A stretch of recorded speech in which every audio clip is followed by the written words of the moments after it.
சென்னையில் மழை வெள்ளத்தால் பாதிக்கப்பட்ட பகுதிகளில் நிவாரணத்திற்காக கணக்கெடுக்கும் பணி ஆரம்பித்து தற்பொழுது 3வது நாளாக நடைபெற்று வருகிறது. இதுவரை 1 லட்சம் வீடுகளில் கணக்கெடுக்கப்பட்டுள்ளதாக இதற்கென நியமிக்கப்பட்டுள்ள IAS அதிகாரி கார்த்திகேயன் தெரிவித்திருக்கிறார். அவருடன் நமது செய்தியாளர் ராஜா மேற்கொண்ட நேர்காணலை இப்பொழுது பார்ப்போம். சென்னையில் மழை வெள்ளத்தால் பாதிக்கப்பட்ட பகுதி மக்களுக்கு நிவாரணம் அளிப்பதற்கான கணக்கெடுக்கும் பணி கடந்த 2 நாட்களாக நடைபெற்று வருகிறது. இன்று 3வது நாளாக நடைபெற்றுக் கொண்டிருக்கிறது. இது குறித்த கூடுதல் தகவலை நம்மிடம் பகிர்ந்து கொள்கிறார் அதற்கென்று நியமிக்கப்பட்ட IAS அதிகாரி கார்த்திகேயன். சார் வணக்கம். இப்ப கணக்கெடுக்கும் பணிகள் எந்த அளவுக்கு நடைபெற்றுக் கொண்டிருக்கிறது, இன்னும் எவ்வளவு நாள் நடைபெறும் சார்?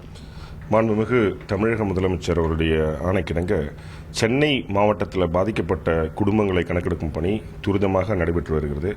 இதற்காக தமிழகத்தில் இருக்கிற 21 மாவட்டங்களிலிருந்து வருவாய் மற்றும் இதர அரசு அதிகாரிகள் இங்கே சென்னைக்கு வரவழைக்கப்பட்டிருக்காங்க. கிட்டத்தட்ட 3800 பேர் இந்த பணியில் இப்போ இருக்காங்க. அவங்களெல்லாம் 21 கல்யாண மண்டபத்தில் தங்க வச்சு அவர்களுக்கு சிறப்பாக பயிற்சி அளித்து அவர்கள் தெரு தெருவாக சென்று இந்த பணியை தொடங்கிட்டாங்க.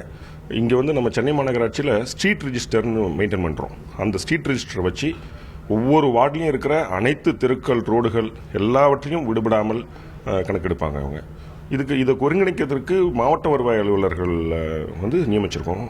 DROs அவங்க தான் சூப்பர்வைஸ் பண்ணுறாங்க. இதெல்லாம் இப்போது டே பிஃபோர் எஸ்டே தொடங்கணும். அன்றைக்கி தான் எல்லோரும் வந்து அன்றைக்கே அவங்களுக்கு ட்ரைனிங் கொடுத்து அன்றைக்கே அவங்க பகுதிகளுக்கு சென்று தொடங்கிட்டாங்க.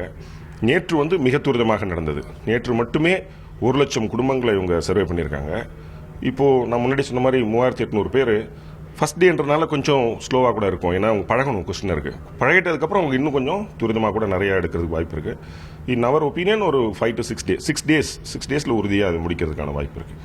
சார், அப்புறம் அந்த கணக்கெடுப்பதற்கான அளவீடுகள் இது எந்த அடிப்படையில் பொருட்கள் ஏற்கனவே இப்போ வீட்டில் உள்ள ஃப்ரிட்ஜ், வாஷிங் மிஷின் இது போன்ற பொருட்கள் தான் அதிகமான அளவு சென்னையில் பாதிக்கப்பட்டுள்ளது, வெளியூர் மாதிரி கிடையாது. அப்படி இருக்கும்போது அதெல்லாம் நீங்கள் கணக்கில் எடுத்துப்பீங்களா?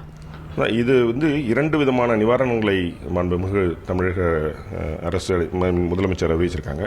ஒன்று இனண்டேஷன் அலவன்ஸ், வீடுகளுக்குள் தண்ணீர் புகுந்து துணிமணிகளும் பாத்திரங்களும் பாதிக்கப்பட்டிருந்தால் அதற்கு கொடுக்குற அலவன்ஸ் ஒன்று, தட் இஸ் இனண்டேஷன் அலவன்ஸ்.